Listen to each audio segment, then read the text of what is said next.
How's everybody doing? All right, good to be here. Glad to be here for this historic moment. So I'm going to talk about why planning is overrated. And I've been getting some weird looks from that topic, but I have a good reason behind it. A few years ago, actually, I take that back. Almost 2 decades ago, I was looking at 3 to 5 years in prison in a chance situation that went terribly, terribly wrong. Now, I promise I am not a thug. But up until that point, my responsible self was a non-smoking, non-drinking, no drugs doing, community-devoted graduate of the University of Delaware. And I also went to Del State, Conwell Hall, just so you know. All right. But I worked at a major bank, making what I thought at the time was major bank. And as you look on the screen, you can see how happy I was working at that bank. But the other side of me, the dreamy side of me, was a struggling journalist, an on-air personality, seeking to carve out a significant space in hip-hop culture. So my days at the bank, I secretly planned. They didn't even know about it, but I was planning. I was planning to move from my safe space in Delaware to New York City, the epicenter of my daydreamy world. I also was aspiring to start my own magazine because I was finding some difficulty getting into the circle at that time. It was extremely hard to write for those magazines in the 1990s. So I planned, and I planned some more. Matter of fact, I sat my mother down. I looked deep within her beautiful, beautiful brown eyes. And I said, Mom, my mom's right there, by the way. I said, Mom, I didn't ask, I told her, this is the plan. Nothing's gonna stop the plan. Nobody can defer the plan, and the plan shall be executed. And guess what?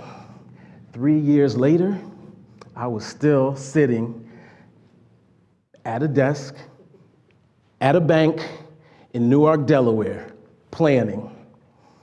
Now, all of that changed one fateful night.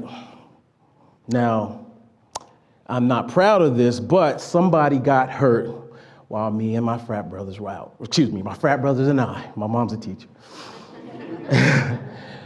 while we were out. And again, I want to restate that I'm not proud of this, but I realized very quickly that everything that I had plotted and planned up until that point was now out the window. I was charged with a crime and could have done what I consider a significant amount of time in prison. When the dust settled, I paid a lot of fees, lawyer fees, and was in and out of court. And at that point, everything had changed. So, before I continue with my story, I'd like to ask everybody in here, who's a good planner? Who considers, come on, show of hands, who's a good planner? Okay. Who's a poor planner? Okay. Who likes to let someone else do the planning? Yeah. All right. Well, I love a good planner. I adore them, in fact, especially on vacations and dates. Just keeping it real. But one of my childhood heroes, Hannibal from the A-Team, back in the 80s, he used to say the phrase, exactly, I love it when a plan comes together. And growing up, that phrase meant everything to me.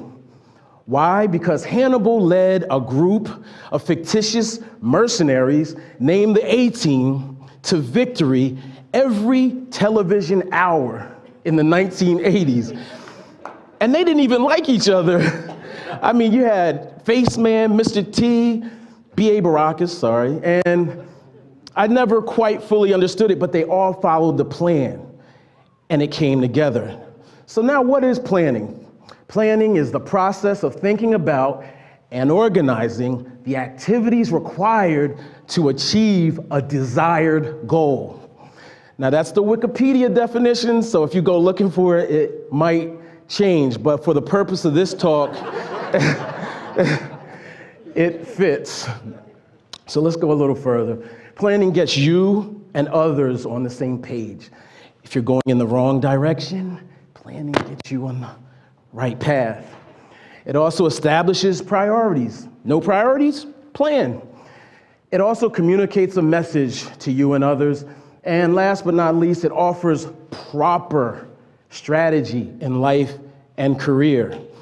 Now, when we go through life as kids, we grow up, we say we're going to be this or we're going to be that.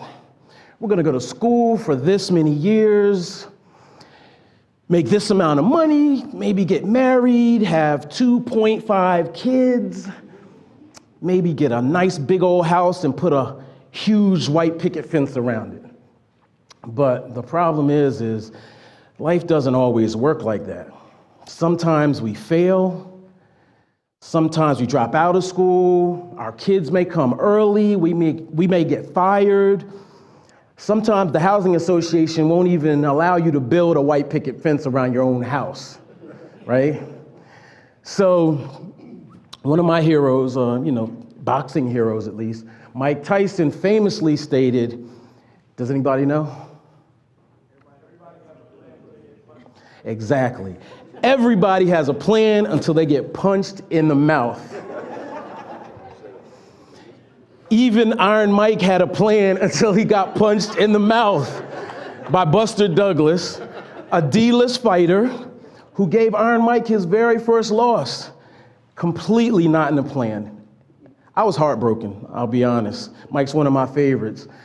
Fun fact, I got divorced, not in the plan, and I sat in the same seat, in the same courtroom as Iron Mike Tyson when he got divorced from Robin Givens. When the judge told me that, everything was just a little bit better.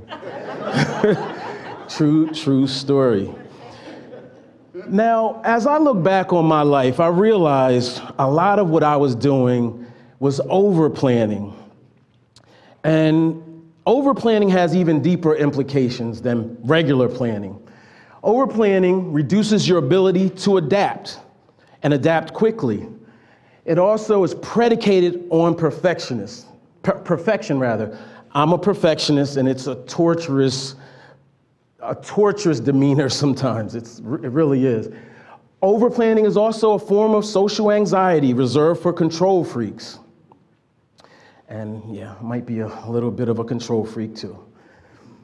Now, even going a step beyond that, there's a disorder associated with over-planning, and that's called Obsessive Compulsive Personality Disorder. And people who suffer from this disorder are in a perpetual state of planning. They are always planning, always looking for what's to come, and very rarely do they live in the here and the now. In fact, some say that they live in the future. Now, I'm not sure how that occurs, but I'm interested. Now, one of my other pop culture heroes, Apollo Creed, was training Rocky after a devastating loss to Clubber Lang, AKA Mr. T, AKA B.A. Baracus from the A-Team. And when Rocky wanted to give up and train for tomorrow, Apollo told him, there is no tomorrow. He screamed it, there is no tomorrow. And quite frankly, that has always resonated with me as well.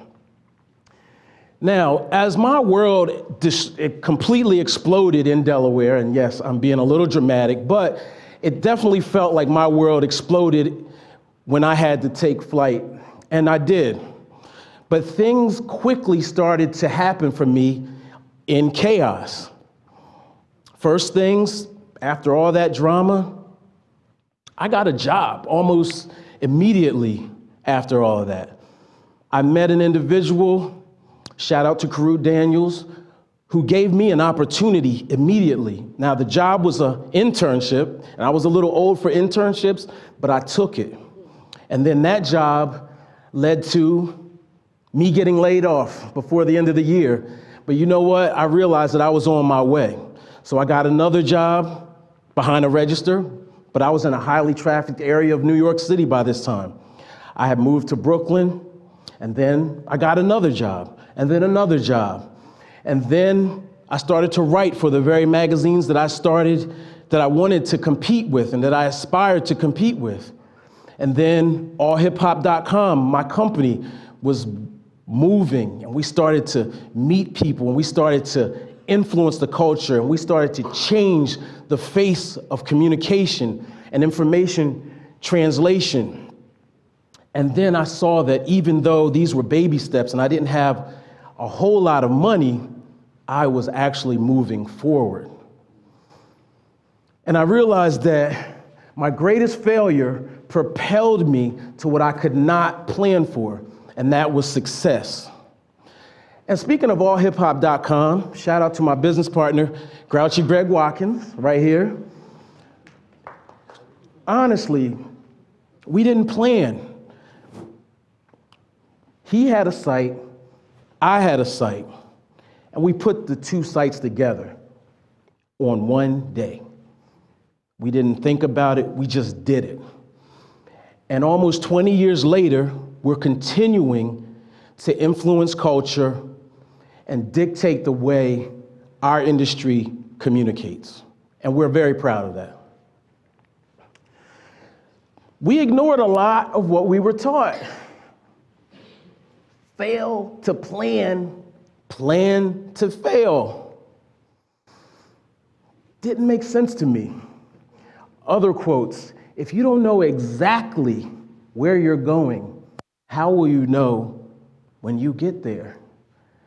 And the other one, the most confounding one, is always, always have a plan. But guess what? We were listening to hip hop music, and hip hop was saying something completely different. So while I was at the bank, I was putting inspirational quotes up to make them happy, and at night, I was listening to the Ghetto Boys. I'm living for today, but if tomorrow comes, cool. But to me, that meant I'm ready now, and I'm ready for what's to come. And I was also listening to other counterculture movements. The Smashing Pumpkins said one of the most profound statements ever: believe in the resolute urgency of now. And Jay-Z, my favorite mogul, said, put this thing in motion, ain't no rewinding me back, let's go. Now, when we spring into action, things happen.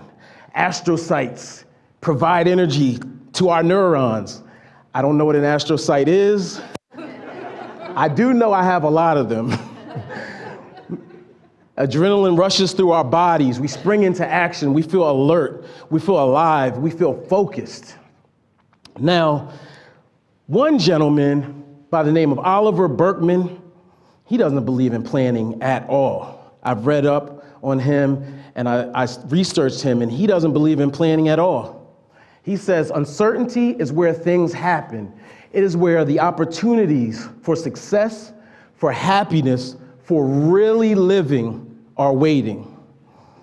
Now, while I don't subscribe to not planning at all, I feel what he's saying.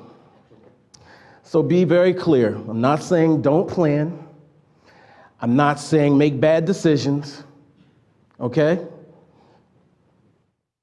But I am saying that I believe in passion over planning, okay? We live in a world where uncertainty is certain, where the abnormal is normal. Remember this, you can have all the plans in the world, but they will not come to fruition if the universe does not conspire, concede, and agree with those plans. Thank you.